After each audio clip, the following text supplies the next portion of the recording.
Pernah di zaman Nabi Muhammad SAW ada meteor jatuh. Di sini bilang meteor juga ya. Mic-nya kayaknya baterainya ini. Afwan.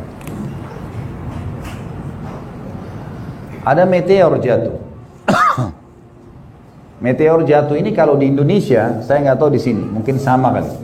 Biasanya orang punya keyakinan macam-macam. Katanya mungkin doanya mustajab.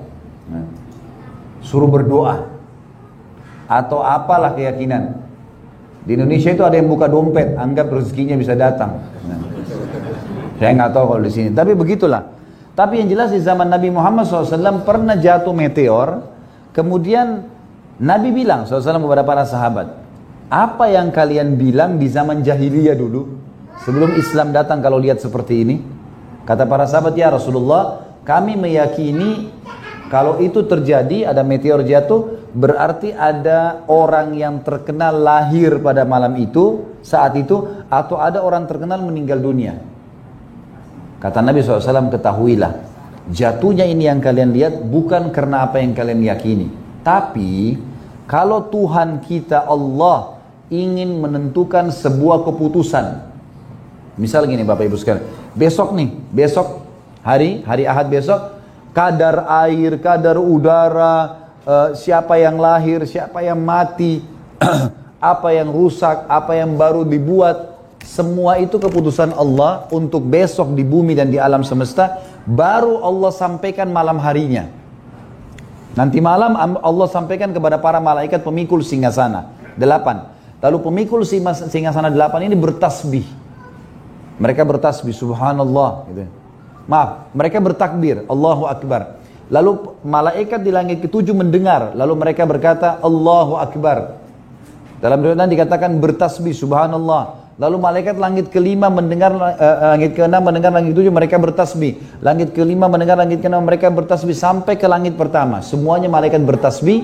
Kemudian mereka bertanya kepada malaikat pemikul singgasana, apa keputusan Tuhan kita untuk besok nih?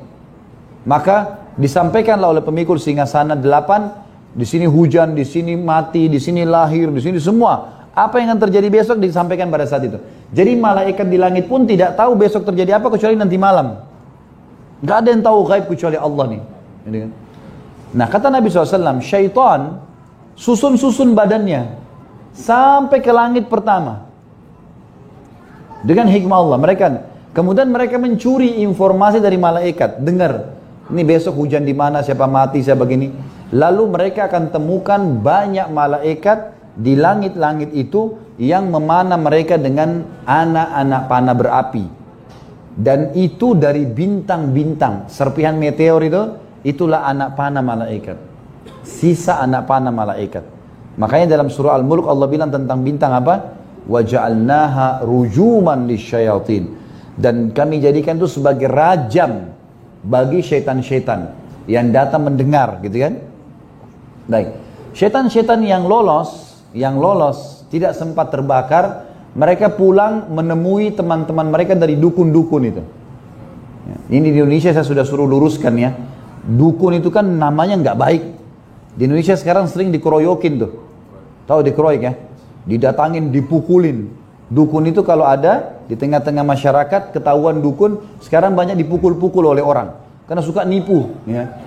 Suka nipu, suka bohong gitu ya. Dan memang itu alam mereka. Nah sekarang mereka ubah dukun ini, namanya di Indonesia diganti orang pintar. Nah, padahal ini orang bodoh gitu. Jadi saya bilang harus ganti Bapak Ibu sekarang orang tidak pintar. Jangan bilang orang pintar. Juga diganti nama lain, paranormal. Itu di atas normal ya. Mestinya orang tidak normal. Jangan salah nama. Karena itu terkelabuhi banyak orang, gitu kan? Orang banyak menganggap ini pengobatan yang boleh saja. Kalau dukun mereka tahu nggak boleh. Tapi karena namanya diubah mereka ke sana. Gitu. Yang jelas, syaitan-syaitan ini akan kembali. Kemudian mereka akan berkata kepada dukun-dukun ini. Kata Nabi Muhammad SAW, kalau dukun tahu hadis ini mereka akan berhenti jadi dukun tuh.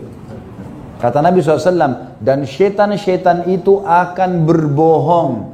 Dari 100 informasi yang disampaikan kepada dukun-dukun itu, 99-nya dusta.